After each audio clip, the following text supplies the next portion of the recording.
les Gémeaux, allez c'est parti, on y va pour votre tirage relationnel du mois de mai-juin. Alors, quel va être l'arcade majeur qui va nous donner la tonalité de cette relation sur cette période?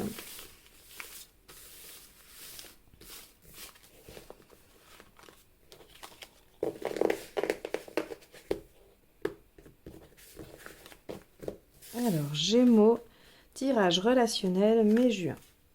La roue de fortune, parfait. Alors, la roue de fortune, pardon, j'allais dire la roue de fortune, c'est parfait. Eh bien, vous dit que des choses vont avancer, qu'il y a une reprise des activités, des actions, ou s'il y avait des choses bloquées, ça va se remettre en mouvement. Donc là, on peut avoir un renouveau, un début de cycle, des choses qui avancent, des réponses à des choses qui étaient stagnantes pour le moment. Donc, on va vraiment, normalement, obtenir une sacrée avancée. Hein, si vous aviez des projets, mais qu'ils étaient en attente ou qu'ils étaient bloqués pour X ou Y raison, ça devrait reprendre, ça devrait se remettre en route. Et il y a aussi une notion d'opportunité avec la roue de fortune. Donc, on va voir comment elle se manifeste dans ce tirage relationnel, ce qu'elle permet, ce qu'elle enclenche et ce à quoi elle va devoir faire face. Allez, c'est parti. On va aller voir l'état d'esprit du partenaire. Alors, je précise, hein, pour ceux qui sont étonnés de ne pas avoir eu l'introduction, je présente à la fin, tout à la fin de la vidéo, les jeux que j'utilise et je vous donne les petites nouveautés de la chaîne. Donc, voilà, comme ça, vous n'êtes plus obligé de passer l'introduction. Allez, c'est parti, on y va. État d'esprit du partenaire des Gémeaux en mai-juin 2022.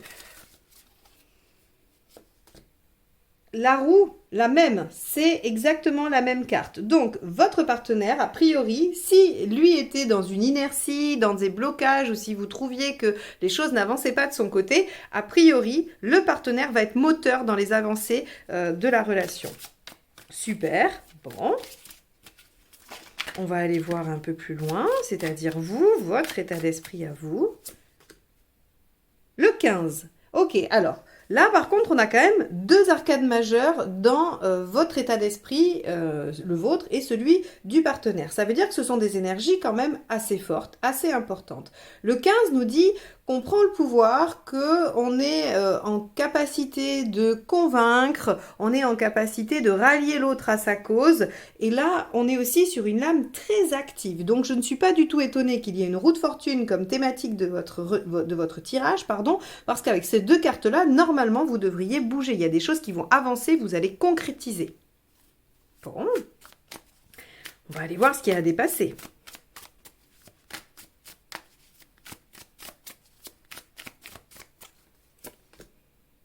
9 de bâton. Ok, effectivement, il y a peut-être quelque chose, il y a peut-être un plafond de verre, une barrière, une difficulté qui va vous demander de mettre un coup de collier, qui va vous demander de faire un effort. Et ce mois-ci, visiblement, vous êtes en capacité de le faire. Parce que cette énergie qui est déployée par ces arcades majeures, elle va permettre, à mon avis, de dépasser ce 9 de bâton qui est le fait de sortir de sa zone de confort, d'aller au-delà de ses capacités, de se dépasser et vraiment d'aller chercher ce dont on a besoin, ce dont on a envie. Hein. Avec le bâton, on est dans l'envie, on est dans l'enthousiasme, on est dans ce qui nous porte. Et donc ici, vous avez cette dynamique qui vous amène à dépasser ça. Ok, donc... Probablement que les choses étaient bloquées, probablement que vous fassiez face, c'est pas facile à dire ça, je vous mets au défi d'y arriver, que vous ayez fait face à des difficultés, des choses qui vous semblaient peut-être insurmontables. Hein, des fois, on voit une situation, on se dit, bah, c'est clair que c'est pas possible, il n'y a pas d'issue, on voit pas comment. Et bien là, vous allez déployer de l'énergie sur cette période pour pouvoir dépasser ces difficultés. Super, ça bouge pour vous les Gémeaux, hein. Allez, on va aller voir ce qui vous aide. À mon avis, vous n'allez pas avoir besoin de beaucoup d'aide. Hein. Si vous êtes vraiment dans ces dispositions-là, vous allez rentrer en... Ouais, bah, reine de bâton, oui, bah, c'est de vous imposer, de vous affirmer, d'être au clair avec ce dont vous avez besoin. Voilà, en fait, ce qui va vous aider, c'est assez intéressant qu'elle sorte là, cette carte, parce que c'est pas une question d'énergie, c'est pas il va falloir faire ci ou faire ça. C'est juste d'être au clair avec ce que vous souhaitez atteindre. Dépasser vos limites, aller au-delà de ce que vous êtes capable, mettre beaucoup d'énergie, pas de souci. Pourquoi? Dans quel objectif? Pour atteindre quel... pour remplir quel besoin? La reine de bâton, elle est capable de dire ce dont elle a fondamentalement besoin. Elle n'est pas dans le superflu, elle n'est pas dans, voilà, je prends tout et là-dedans, il y a bien des choses qui me satisferont. Non, elle est parfaitement au clair avec ce qu'elle veut. Parce qu'elle a une intelligence émotionnelle, une intuition qui lui permet de ressentir ce qui va vraiment être bon pour elle. Donc là, on vous dit ce qui va vous aider, c'est surtout d'être au clair avec ce que vous voulez parce que l'énergie pour l'atteindre, l'énergie pour le dépasser dans cette relation, vous allez l'avoir. Donc maintenant, soyez bien au clair avec l'objectif. Qu'est-ce qui ne vous aide pas? Hop, elle est tombée, on la garde. Le 7 d'épée. Ok, le 7 d'épée, plusieurs, on va dire, oui, plusieurs options à cette place-là. Ça va être de dévoiler votre stratégie, s'il y en a une. Alors, j'ai plutôt l'impression que vous êtes soudés avec le partenaire. C'est pas une stratégie à l'encontre du partenaire, c'est pas pour obtenir, c'est pas une manipulation. C'est plutôt vous deux contre le reste du monde, hein, ou contre quelqu'un d'autre. Alors contre, c'est un bien grand mot. C'est-à-dire que vous avez quelque chose à faire, quelque chose à dépasser, et probablement qu'il faut rester discret, il ne faut pas dévoiler son jeu. D'accord? Le 7 d'épée ici vous dit que ce qui ne vous aidera pas, c'est d'aller dévoiler votre jeu parce qu'elle est négative ici. D'accord? Bon, ok. Donc là, je ne sais pas hein, si effectivement vous allez reconnaître ou réussir à identifier pourquoi vous ne devez pas vous faire prendre ou pourquoi vous ne devez pas dévoiler votre plan hein, ou votre stratégie. Mais visiblement, on vous dit, soyez bien au clair avec ce que vous voulez, mettez les efforts là où ils sont nécessaires et faites ça tranquillement, quoi. Alors, oui, j'ai dit deux options, pardon, je vais aller sur la deuxième. La deuxième, c'est que ce qui ne va pas vous aider avec le 7 d'épée en négatif, comme je l'ai dit, c'est soit de dévoiler ses plans hein, et de révéler une stratégie qui devait rester cachée, ou bien d'être dans quelque chose de manipulateur et de malveillant.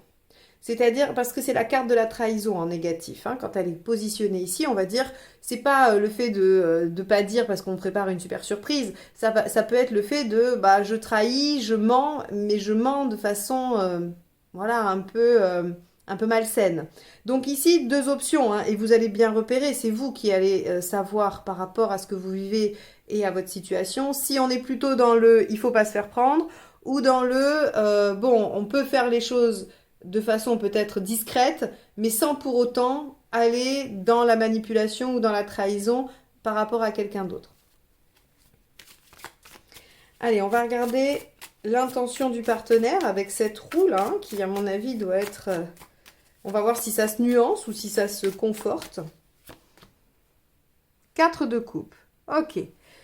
Votre partenaire a envie de faire avancer les choses parce qu'il ne veut pas rester dans l'insatisfaction. Il y a des choses qui sont insatisfaisantes, probablement ce à quoi vous faites face, c'est-à-dire les difficultés ou les limitations auxquelles vous avez fait face précédemment et qui viennent justement vous motiver à déclencher cette énergie.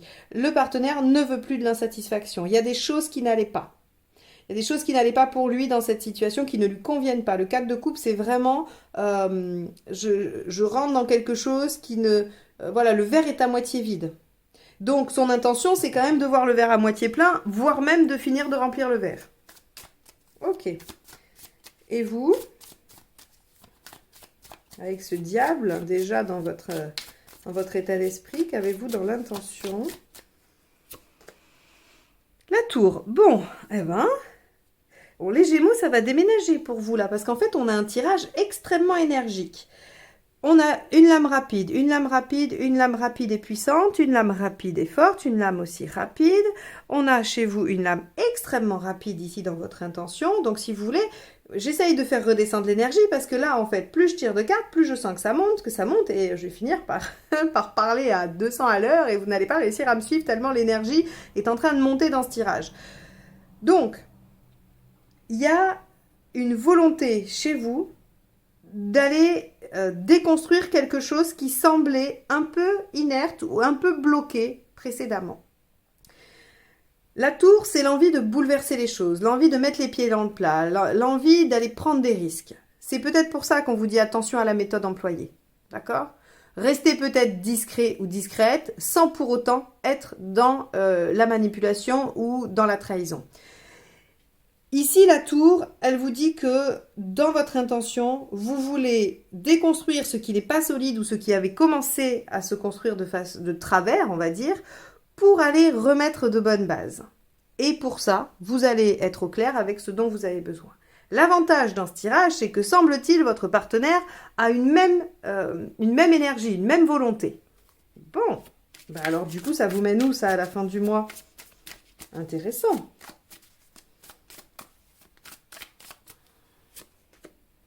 Cinq de coupe, à laisser derrière vous des choses, certaines choses. Le 5 de coupe va nous dire, alors bien sûr, il pose une question, vais-je avoir le courage de laisser derrière moi ce que j'ai, ce à quoi je tiens, parce que je sais qu'il y a mieux après, même si j'ai pas encore éprouvé les choses, mais je sais que c'est nécessaire de laisser et d'abandonner certaines choses. Vous êtes en train de questionner ça, vous êtes en train de le mettre en œuvre, c'est-à-dire que vous êtes capable de déployer de l'énergie pour être au clair avec ce que vous voulez, vous êtes prêt à aller bouleverser les bases et donc à abandonner des choses. Ça peut être soit des comportements, soit des situations. Quoi qu'il en soit, il y a quelque chose qui doit être laissé à la fin du mois. Est-ce que c'est la relation? C'est la question que je me pose au moment où je regarde les cartes. Ça pourrait, mais j'ai rien qui indique une séparation. Par contre, vous pourriez, vous, avec le diable, être prêt à tout bousculer, quitte à perdre la relation. Ça pourrait être ça, pour vous. Hein. Ok. Bon. Mais, à mon avis, le partenaire réagit. Hein. C'est-à-dire que vous ne perdez pas la relation. On va aller voir les conseils. Et ouais, roi d'épée. Le magicien, donc c'est-à-dire le battleur, hein, l'arcane 1. Et le 9 d'épée. Ok. Ici, on vous dit, alors on a 2 épées, d'accord? C'est-à-dire qu'on va être quand même dans le mental. C'est-à-dire que ces conseils-là, ils vous disent, essayez de mettre en forme vos idées, de comprendre ce que vous voulez. Ça va un peu, alors c'est pas la même énergie, hein, mais je veux dire, ça se complète pas mal avec une reine d'épée, de bâton, pardon, qui vous dit qu'il faut être au clair avec vos besoins, avec vos envies. Et le roi d'épée vous dit, il faut être au clair intellectuellement, c'est-à-dire qu'il faut viser il faut viser ça comme objectif, l'obtention de ce dont vous avez besoin, comme objectif. Avec la capacité de le réaliser, vous avez tout ce qu'il faut pour y arriver. Avec le battleur, on vous dit agissez. Ne restez plus dans l'attente, l'inertie ou une attitude de toute façon qui n'est pas dynamique. C'est pour ça que vous avez une roue. De toute façon, vous allez avoir avec une roue, un diable ici et une maison Dieu là, vous allez avoir du mal à rester dans l'attente et l'inertie. Hein, ça, de toute façon. Hein. Donc, on vous dit, profitez de cette énergie, allez-y, lancez-vous, faites des choses, amorcez des actions.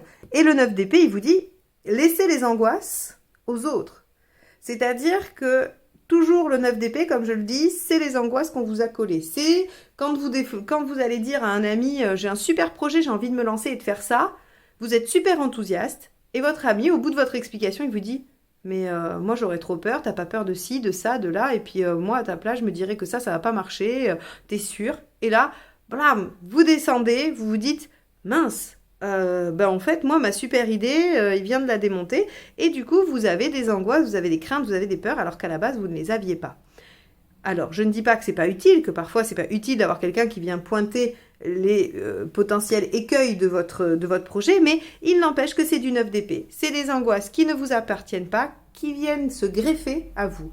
Donc ici, on vous dit, si vous avez peur, ou si ce 5 de coupe révèle des peurs, eh bien, vérifiez bien que ce sont les vôtres et que ce ne sont pas des peurs que, voilà, soit des peurs, on va dire, admises de façon commune, ou bien c'est quelqu'un qui vous a mis cette angoisse sur le dos. Les Gémeaux, ce mois-ci, les choses devraient bouger dans la relation qui vous occupe, hein, en tout cas que vous avez en tête si vous n'êtes pas concrètement avec la personne. Il y a des choses qui vont bouger, il y a des choses qui vont avancer. Vous allez laisser derrière vous des comportements, des façons de faire ou bien des situations. Quoi qu'il en soit, on vous dit réfléchissez bien, soyez au clair avec ce que vous souhaitez, mettez en place des actions et rendez les angoisses ceux à qui elles appartiennent et essayez-vous de vous en défaire le maximum pour être dans une action juste qui s'éclaire à la lumière de vos besoins fondamentaux. Vous avez un partenaire qui semble être aussi dans une dynamique, qui veut se dépasser, qui est prêt à sortir de sa zone de confort parce que la situation est insatisfaisante pour lui aussi, ou elle. Hein. Donc, profitez de cette occasion, profitez de cette énergie pour faire avancer les choses. telle la roue de fortune, ici en dominante de votre tirage. Voilà pour le tirage relationnel. J'espère qu'il vous aura apporté des pistes de réflexion, des axes en tout cas de réflexion pour ce mois-ci et qu'il vous aura peut-être permis de comprendre certains enjeux dans votre relation sur cette période. Ok, on va passer au tirage de vie émotionnelle. Pendant que je rassemble les cartes, je remercie tous ceux qui sont déjà abonnés et je vous invite à le faire si vous n'êtes pas abonné car ça soutient la chaîne et c'est une façon rapide et simple d'aider ma chaîne à se développer et de m'encourager à continuer les guidances. Donc merci pour ceux qui le feront et puis pour ceux qui sont déjà là depuis longtemps, eh bien merci également. Je proposerai en fin de vidéo les nouveautés, les formations avec les dates et puis aussi je vous donnerai les informations pour les guidances. Donc n'hésitez pas à regarder la vidéo jusqu'au bout. Allez, c'est parti pour le tirage de vie émotionnelle des Gémeaux sur mai-juin.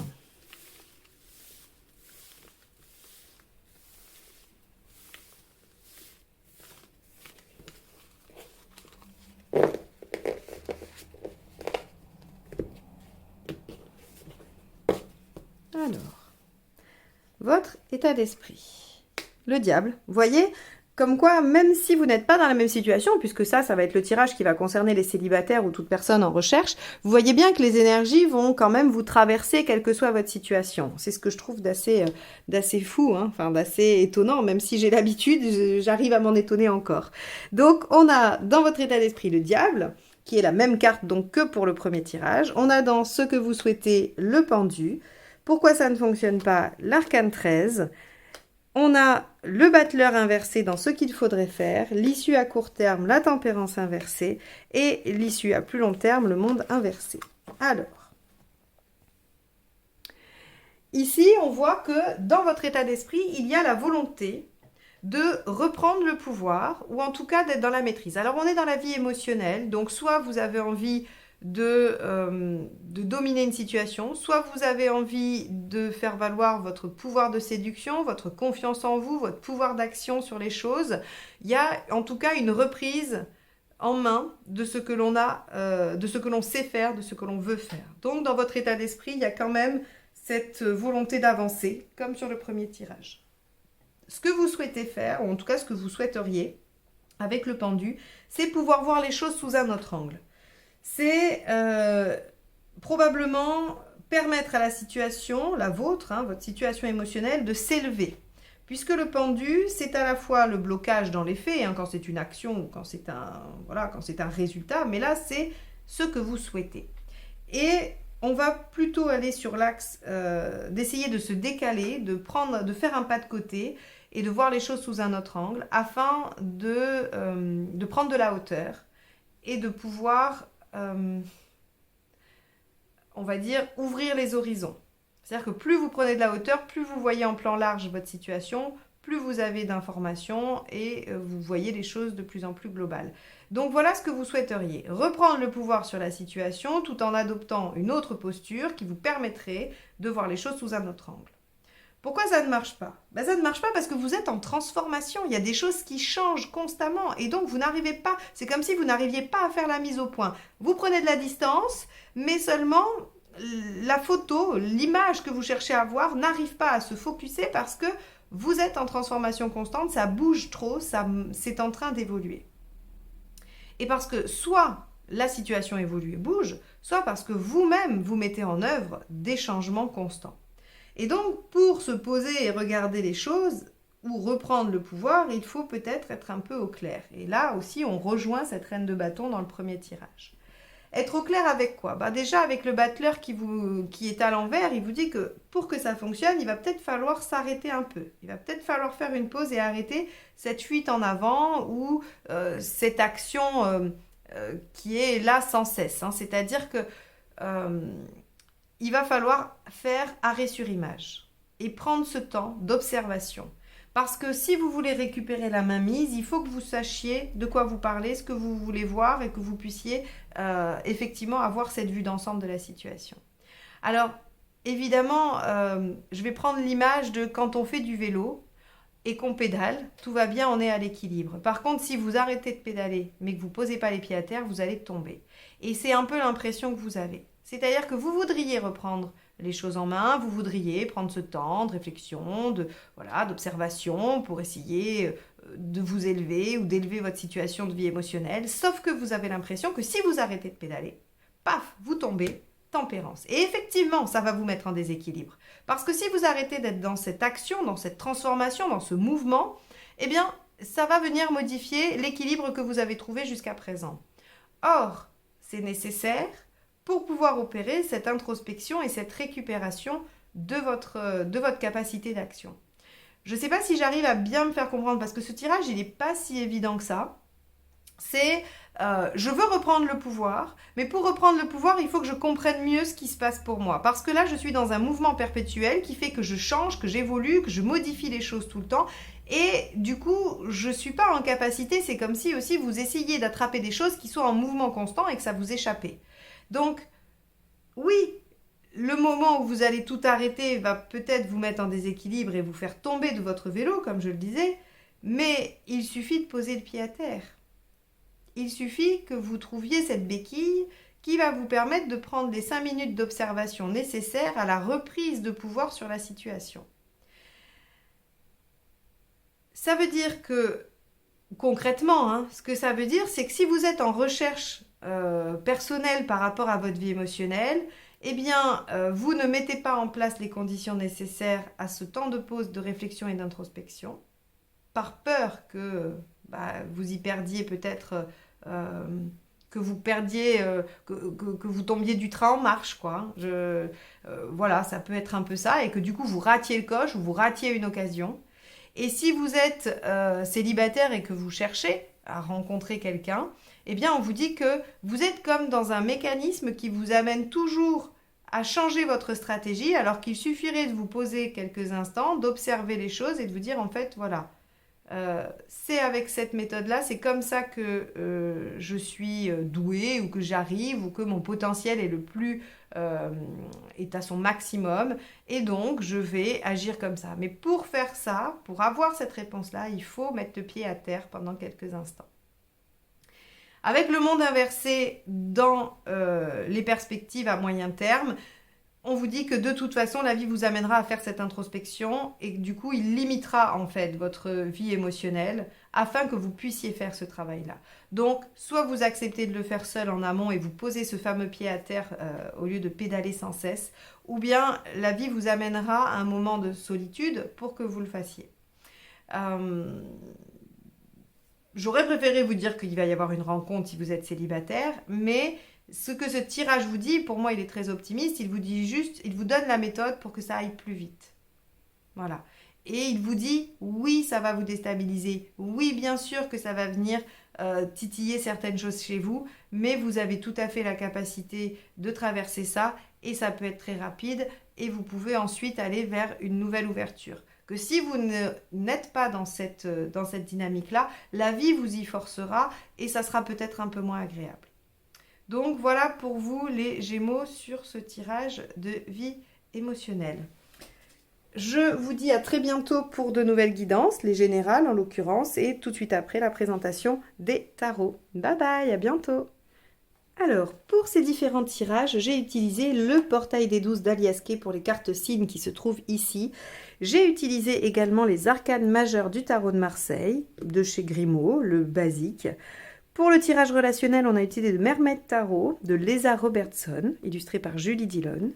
Et j'ai pris les arcanes majeures du tarot de Marseille revisité par Frédéric Agide pour le tirage de vie émotionnelle. Si vous souhaitez vous les procurer, je pense qu'ils se trouvent dans toutes les librairies ésotériques, voire même peut-être les librairies classiques qui ont un rayon développement personnel.